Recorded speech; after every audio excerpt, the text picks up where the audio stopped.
नमस्कार, मैं काजल निषाद। भैया 3 महीने हो जाए या 6 महीने हो जाए, किसान टस से मस नहीं होने वाला लग रहा है। हाँ, नेताजी की कुर्सी ज़रूर हिलने लगी है, घबराहट हो रही है, डर वहाँ बना है, लेकिन किसान जो है बिल्कुल टस से मस नहीं होगा। गर्मी आ गई है तो क्या हो गया, कूलर आ जाएंगे, एसी लगवाएंगे, देख रहे हो आप, सब कुछ कर सकते हैं, सब कुछ कर सकते हैं किसान, क्योंकि जब तक बिल वापसी नहीं तब तक घर वापसी नहीं। सीधी बात, नो बकवास। किसानों ने कहा है कि हम फिर से जो ट्रैक्टर परेड करेंगे संसद की तरफ को, लेकिन किसानों को पहले ही बहुत सारे मुकदमे हैं, बहुत सारे जुर्माने कर दिए गए हैं, कई लाख रुपए के नोटिस दिए जा रहे हैं ट्रैक्टर वालों को।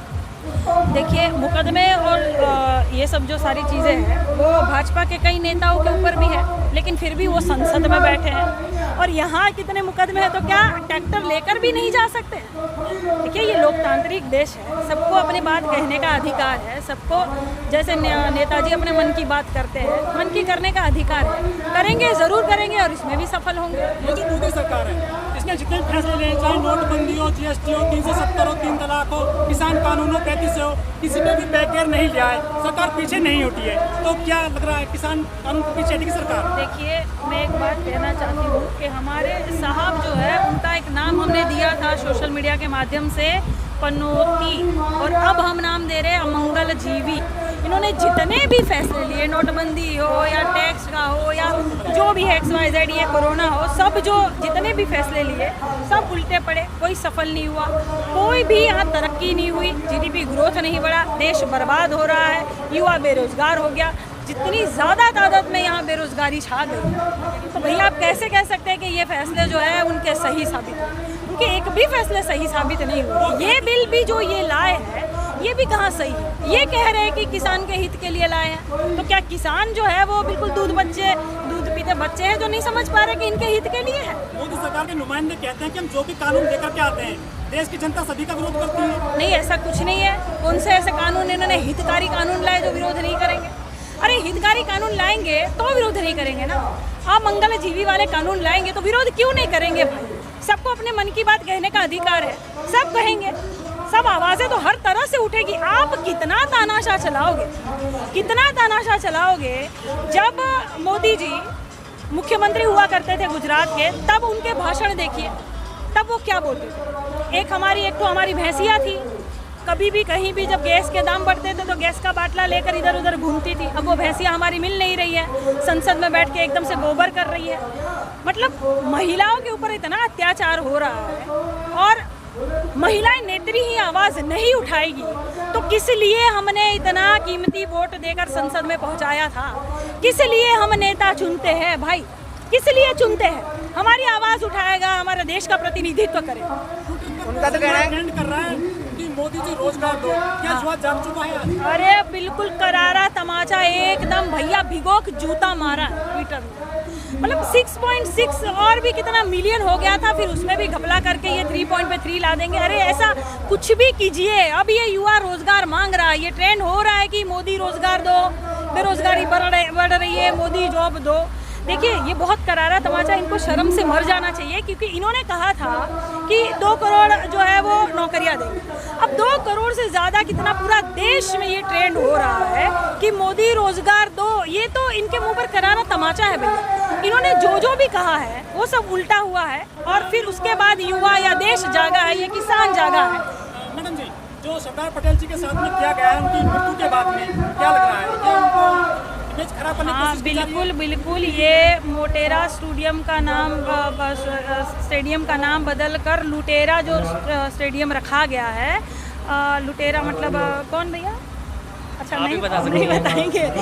हाँ बिल्कुल, ये प्रधानमंत्री मोदी का नाम रखा गया है। ये मोदी जी को अच्छी तरह से पता है कि भैया क्या होगा कि हमारे नाम से एक तो प्याऊ भी कोई नहीं बनाएगा, तो भैया क्यों ना हम जीते जी, अपने आप को सम्मानित करें। यह भरोसा नहीं है पत्रकार महोदय जी, आप मेरी बात याद रखिएगा, ये एक दिन खुद को जो है भारत रत्न भी दे देंगे और भारत देश का नाम मोदी देश भी कर देंगे।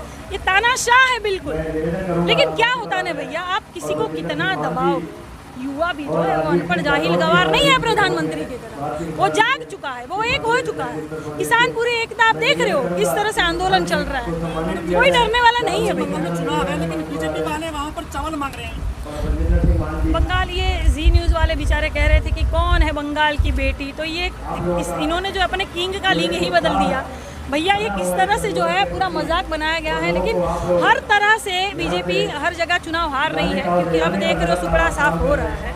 सुपड़ा साफ तो हो ही रहा था, सबने कहा कि देखिए बीजेपी वहाँ चुनाव हारी, वहाँ हारी, पंजाब में उनका सुपड़ा साफ हुआ, लेकिन ये बेचारे कुछ भक्त, क्यों भक्तों कैसे हो गए सालों, आ गई हूँ। तो सुनिए, तो ये तब तक नहीं मानेंगे जब जी न्यूज़ पे इनकी हार नहीं होगी, तब तक नहीं मानेंगे। मैडम जी, सोशल मीडिया पे गलत भाषा का यूज करना, तो उस पर भी गाइडलाइन जारी कर दी गई है। बिल्कुल, कहाँ गलत भाषा किया, कहाँ गलत भाषा किया, ये इनके कितने गोबर है। अरे भैया आपको पता नहीं है, एक डॉक्टर के पास गया था एक आदमी, तो डॉक्टर ने कहा क्या हो गया, कह रहे दांत में सड़न हो गई, तो कह रहे मुंह खोलो बताओ देखो क्या हो गया है। चेक करने के लिए मुंह खोला तो डॉक्टर तुरंत ही बोला क्यों भैया मोदी भक्त हो क्या, कह रहे आपको कैसे पता चला, कह रहे अरे दांत में तुम्हारे गोबर लगा हुआ है। तो भैया ये जो गोबर है उनको गोबर ही कहना चाहिए, इसीलिए क्योंकि ये महिलाओं की इज्जत नहीं करेंगे तो महिलाओं को कोई हक नहीं है कि भैया इनकी पूजा करो या इनकी आरती करो। ये महिलाओं की जब तक इज्जत नहीं करेंगे, महिलाओं की क्या पूरे देश की इज्जत नहीं करेंगे, गाली गलौज करेंगे तो ये चलेगा। हाँ, ये जो भी कहेंगे वो चलेगा, हम जो भी कहेंगे वो नहीं चलेगा भैया। ऐसा आज जो पेट्रोल डीजल के दाम बढ़ रहे हैं, कुछ लोग कह रहे हैं देश हित के लिए सब ठीक है। वही तो हम कह रहे हैं ना कि हम एक जो है योग बाबा को ढूंढ रहे हैं, हम ढूंढते ढूंढते दिल्ली पहुंच गए, अभी तक उनको पाए नहीं। उनको घसीट कर पेट्रोल पंप पर ले जाने आए हैं लेकिन मिल नहीं रहे। बाबा रामदेव ने कहा था कि 35 रुपये 30 रुपये में पेट्रोल मिलेगा, आज जब उनका दाम बढ़ गया है, अब महंगाई जो है वो डायन नहीं है, महंगाई इनकी डार्लिंग हो गई। पहले महंगाई जो वो डायन, बाबा रामदेव का आज पकड़ कर ये पूछिए आप कि देखिए अब क्या हो गया, तो ये कहेंगे देश हित के लिए हुआ है, ठीक है। अगले ही पल कहेंगे योग कीजिए, साइकिल चलाइए, स्वस्थ रहेंगे। तो ये क्या दोहरी राजनीति करना चाहते हैं, क्या किसी को समझ में नहीं आ रहा है? मैडम सोशल मीडिया प्लेटफॉर्म पे आप भी है, मैं भी हूँ, और बीजेपी कांग्रेस आईटी सेल भी है, किस नजरिए से देखते हैं? देखिए, बीजेपी की जो आईटी सेल है वो बहुत ही ज़्यादा घटिया तरह की आईटी सेल है। शुरुआत इन्होंने की तो इनको ये लगता है कि भैया पहले के ज़माना है, एक थप्पड़ मारेंगे तो दूसरा गाल धर देंगे, अब वो ज़माना नहीं रहा भैया। आप अपनी आईटी सेल चलाएंगे तो दूसरे का चुप रहेंगे, आप किसी की इज्जत उछालोगे तो दूसरे थोड़ी ना चुप रहेंगे। जिस तरह आप फोटो फॉरवर्ड करेंगे या व्हाट्सएप यूनिवर्सिटी से ज्ञान लेकर दूसरों को बरगलाएंगे, देश को बरगलाएंगे, तो ऐसा थोड़ी चलेगा, अगला भी तो करेगा ना। तो नई गाइडलाइन के दायरे में तो सभी आते हैं, नई गाइडलाइन के दायरे में तो सभी आते हैं। हाँ, तो क्या हो गया भैया, जितना ये दबाना चाहते हैं दबाए, जितना ये गाइडलाइन जारी कर दे, कुछ नहीं होने वाला भैया। जनता समझ गई है कि बस अब इनको हटाना है, ये प्रधानमंत्री जो है वो बदलना ही है। मैडम जी न्यूज़ है, लोग उसको कहते हैं कि राजनीति चैनल है ये, लेकिन वो खबर चलाते हैं कि मोदी जी की दाढ़ी से पाकिस्तान कर रहा है। हाँ कैसी पत्रकारिता होती है? हाँ बिल्कुल, देखिए ना आप किस तरह से ये चलाते हैं कि दाढ़ी से डर गया पाकिस्तान। अरे दाढ़ी से पाकिस्तान डर गया तो फिर राफेल वाफेल की क्या जरूरत है भैया, क्यों इतना खर्चा कर रहे हो, है ना।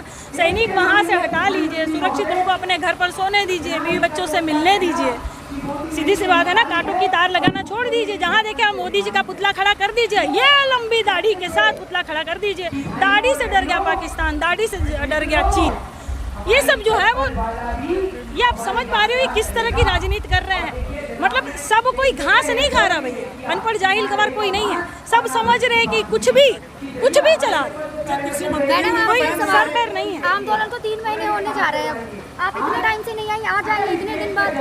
बेटा मैं एक्चुअली ये बात नहीं कहना चाहती थी, पर तुम भी एक महिला और मैं भी एक महिला हूँ, मेरी कुछ ऐसी दिक्कतें थी जो मैं नहीं आई।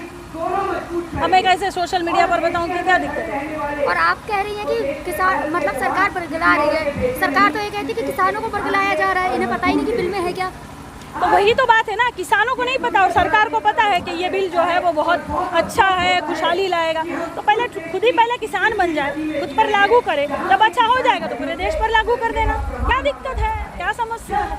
मैडम जो कृषि मंत्री हैं नरेश तोमर जी, वो कहते हैं कि आप बांस की खेती करिए, काफी फायदा है उसमें, लेकिन गेहूँ उगाने वाला, गन्ना उगाने वाला, धान उगाने वाले को पैसे नहीं मिल रहे। वही तो बात है ना कि गन्ना का कितना बकाया है, ये इस सरकार को जो है, सरकार को है वो बिल्कुल पता ही नहीं है।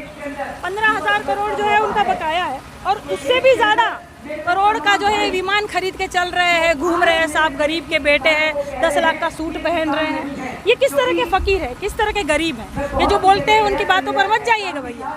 ये किसान खुद का हित जानता है, ये दाना पानी के साथ बड़ा हुआ है, ये अच्छी तरह से माटी को पहचानता है भैया। इनको बरगलाने की जरूरत नहीं है, ये जानता है कि इनके साथ क्या सही है क्या गलत है। जब ये कह रहा है तो इनकी बात भी सुन लीजिए ना, सुन लीजिए एक बार। मैं कह रही हूँ पत्रकार भाई, मैं भी ये कह रही हूँ कि एक बार आप लोगों को भी मौका दिया जाए प्रधानमंत्री जी से सवाल करने का।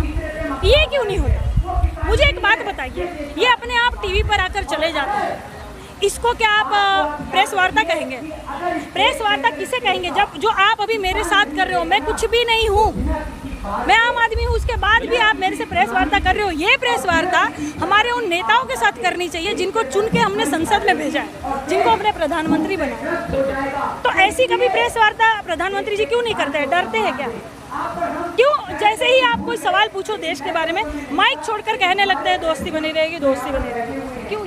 ये सब शोभा देता है क्या?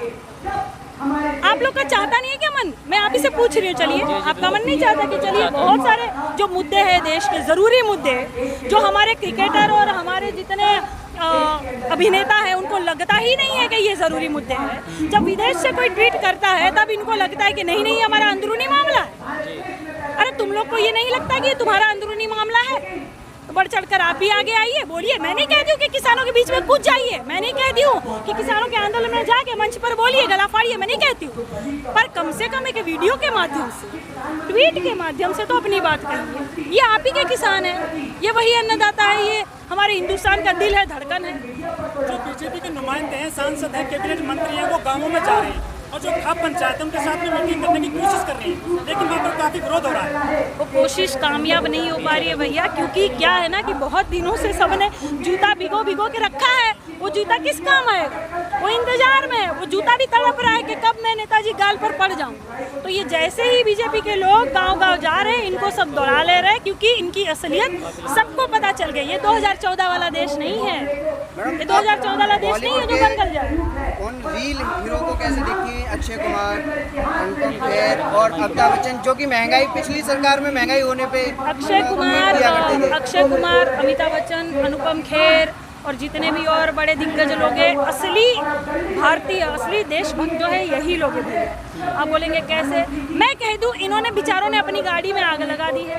पेट्रोल महंगा हो गया ना, महंगाई डायन हो गई, तो सबने अपनी गाड़ी में आग लगा दी है, शोरूम में रख दी है, गाड़ी सजा कर रख दी और सब अब साइकिल पर चल रहे हैं। क्या आपने फोटो नहीं देखा सोशल मीडिया पर? नहीं देखा, नहीं देखा। तो इसका मतलब ये देशभक्त नहीं है।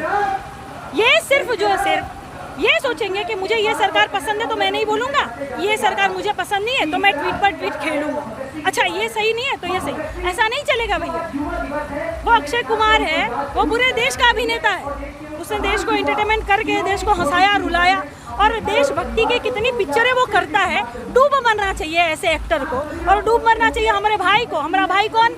सनी देओल। अरे हेड पंप उखाड़ आया था पाकिस्तान से भैया, क्या हेडलाइन बनी थी और क्या तालियां मारी थी लोगों ने। अरे उसको जरा भी शर्म नहीं आई कि अपने यहाँ पे तो बिल्कुल जो है जीरो पे ला दिया, सुपड़ा साफ करवा दिया। उसको शर्म नहीं आती कि वहाँ देशभक्ति आप जब करते हो पिक्चरों में एक्टिंग के माध्यम से, तो असलियत में क्यों नहीं दिखाता?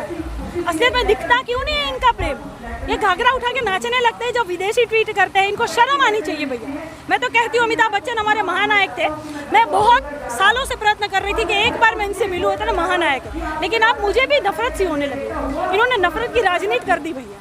इन्होंने आप ये अलग अलग कर दिया कि ये हमारे पसंद वाले, ये आपके पसंद वाले, ये सही नहीं है, ये सही नहीं है। सही बोलोगे देशद्रोही हो जाओगे, सही बोलोगे पाकिस्तानी हो जाओगे, आंदोलन करोगे खालिस्तानी हो जाओगे। ये कौन तय करेगा? आप तय करोगे क्या? आप तय करोगे कि कौन खालिस्तानी है, कौन आतंकवादी है, कौन पाकिस्तानी, कौन देशभक्त है? ये आप तय करोगे भैया। ये तो वही बात हो गई कि या तो आप पार्टी ज्वाइन कर लीजिए या तो आप जेल में जाइए। अगर आपने पार्टी ज्वाइन नहीं की तो आपके पास कोई ऑप्शन नहीं है, आप देशभक्त नहीं है बस। हाँ, मैं किसान आंदोलन में आई हूँ ना, कल को मेरे ऊपर भी राजद्रोह ये लगाकर मुझे भी अंदर डाल दिया, लेकिन भाई नहीं परवाह मुझे, क्या कर लोगे, एक ही जान है ना, नहीं लगा ऊपर वाला, मैं कुर्बान होने के तैयार। यूएपीए की धारा लगाई जा रही है आजकल को। अरे कुछ भी लगाया जाएगा, ये ज़मीर से मेरे आवाज़ आ रही है। मैं आप सबको क्या बताऊं कि मेरे कितने जो अंदरूनी घर वाले खानदान वाले वो विरोध करते हैं, पर क्या करें अब, जी क्या करें, मेरा जमीर नहीं मानता, मैं इसी तरह आवाज लगाऊंगी। जिस तरह से आप सोशल मीडिया पे एक्टिव रहते हैं काफी, जो नई गाइडलाइंस आई है सरकार की, क्या आपको कुछ डर लगा है उनसे? नहीं तो ये तो इनके जितने लोग हैं यही डरे रहेंगे, क्योंकि यही लोग सबसे ज्यादा हल्ला मचाते हैं, गंदगी मचाते हैं। अब इनको ये डर लगा रहेगा कि अरे बाप रे बाप, अब कोई सही से सवाल अगर सरकार को पूछ दिया तो हम गरिया नहीं पाएंगे, हम गंदे फोटो नहीं डाल पाएंगे, हम माँ बहन की गाली नहीं दे पाएंगे, हम महिला को अपमानित नहीं कर पाएंगे, हम टिप्पणी नहीं कर पाएंगे। सबसे ज्यादा डर तो इन्हीं को लगेगा। अब देखिए ना, अब किसान आंदोलन को लेके आप मोदी जी से अब क्या कहना चाहोगे, क्या अपील करेंगे? यही एक बात कहना चाहूँगी भैया कि जब तक बिल वापसी नहीं तब तक घर वापसी नहीं। नो बकवास।